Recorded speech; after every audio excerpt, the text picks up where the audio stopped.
you're making headway, you're riding a wave in the alternative Afrikaans music genre, right? We can't say it's mainstream Afrikaans.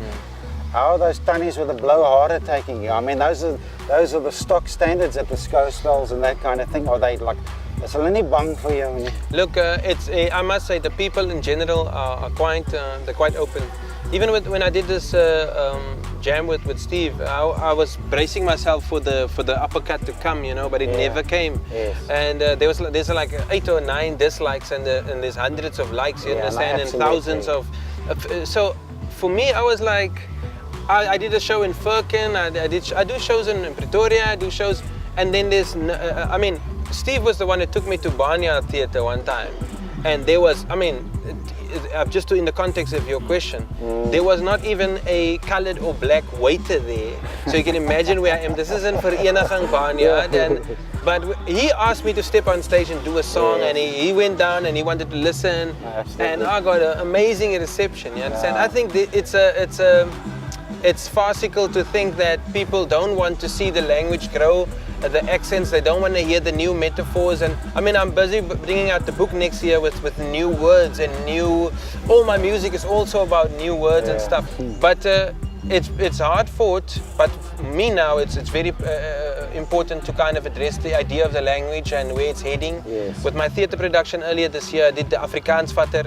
It was amazing, and again I had taken note on there from Emo, his band, Melly Gray from Oudtshoorn, I had somebody from Georgia, I had different talents on stage, and it was just a beautiful chaos. It's amazing. Yeah. We're speaking about platforms. I think hip-hop traditionally, if I can use the word traditional because it's more of a contemporary form, is something that the purveyors thereof can use to make socially aware statements, more so than any other music, really. Yeah. Is that why you chose hip-hop? Because I know that you're involved very much in awareness campaigns and the social development of the youth, and especially in the Western Cape now. I'll give that in two kind of stages. First one is, I did a lot of work with Dion Maas, and when he did the Punk in Africa, a documentary, he launched it in Cape Town, and there was a question, where's the anger in punk, and where's, you know, that was there like 20 whatever years ago.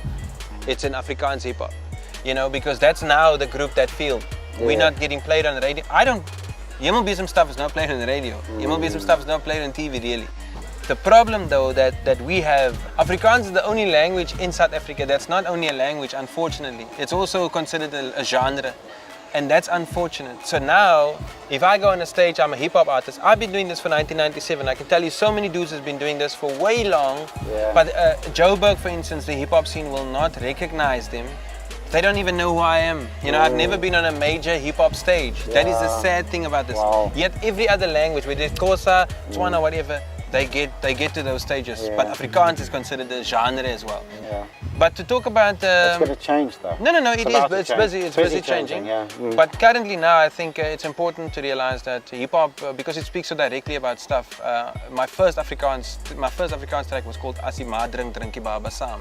Was fetal alcohol syndrome. I had a song that's called Engel, was for females back then. So much. My first album, 37,000 of those copies the government actually paid for, and we dished it out to kids in the Boland. So. Well, that I find very interesting, because I told you earlier before we started this talk that my wife's an educational psychologist, and she's very much works with kids with fetal alcohol syndrome and that sort of thing. Is it something that's lê na aan die hart met jou? Want daar's baie mense, the Western Cape, in fact, we know the worldwide ratio is there are more fetal alcohol syndrome cases in the Western Cape than anywhere else in the world. Difficult one, eh? Look, for me, when it comes to fetal alcohol syndrome, it's some sort of developed into a passion for me, because you know, poverty. I did a little bit of studies in psychology, etc., and then there was this statement that was so powerful when I read it the first time in one of these textbooks. Was it said something along the lines of, scientifically, poverty is violence against those people. It's actually, it should be considered violence. So to me, I come from a very, very impoverished background, you know. I mean, very, very impoverished. I used to live in a shack for years and stuff. So for me, I wanted to address certain things about, you know, be yourself, go for what, believe, you know, those normal type of things. But then I realized there's deeper things in our communities. And fortunately, when I was in Worcester, there was this company, Fast Facts. So it wasn't a company yet. I was busy doing some drama stuff, and this dude approached me and he said, we can start something like this, you know, and said, okay, let's do it. I work with youth, etc. That grew into 9 years of my life where I focused specifically on fetal alcohol syndrome, work with kids. I wrote programs for teenage pregnant women, teenage pregnancy issues. I worked with shebeen owners. I worked with, you name it, whoever, the liquor board. I worked with so many people, from professional to farm workers to factory workers. And in the end, I realized it is a big problem. I must just state though that we have to always look statistics contextually, you know, because statistics like that, I mean, there's no studies have been done in Russia really. We haven't received what's going on in Thailand. It might be even worse. I'm glad that you're getting involved in things like it, and I wish more people, not only the hip hop. That's why I was talking about the platform, about the hip hop. Why are the hip hop guys socially aware and socially responsible and not the others? Look, that's all that we know, you understand? So I'm gonna rap about what I know. Absolutely. I have a brother, everybody's gonna have a brother who does tuk. I have a sister who was like 13, 14 when she had a baby. And I think it's the honesty, you know, like the previous song I did is called Schoolie Mate. It's about somebody. All of my songs is always about something I see or something I saw. Somebody asked me this question one day. In fact, a couple of weeks ago, they asked me, why do you have so many small fans, like not even teeny boppers, they're like 6, 7 years old. Yeah.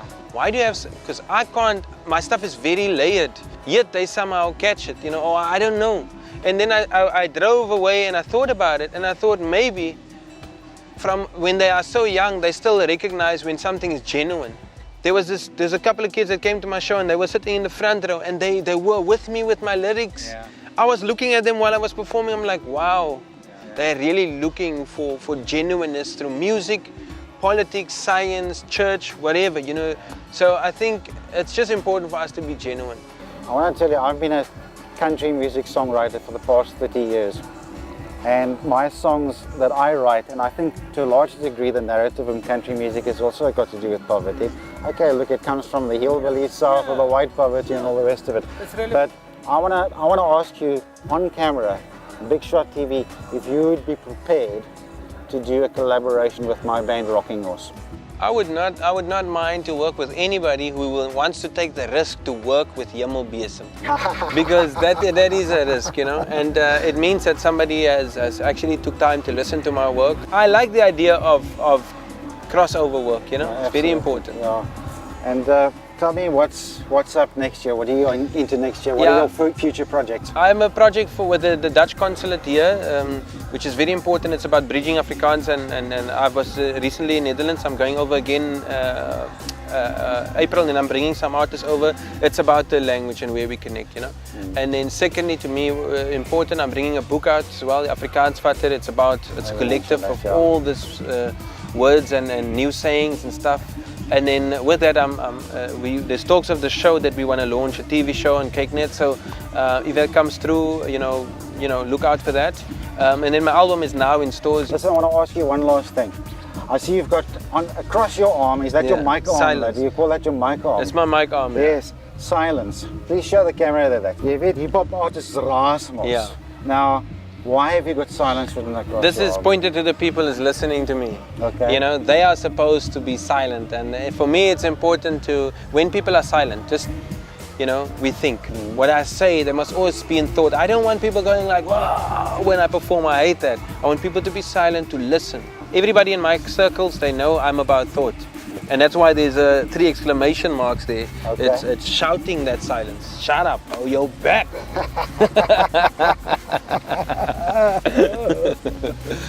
Hemelbesem, I think the future of Afrikaans and South African music lies in the hands of the youth like you.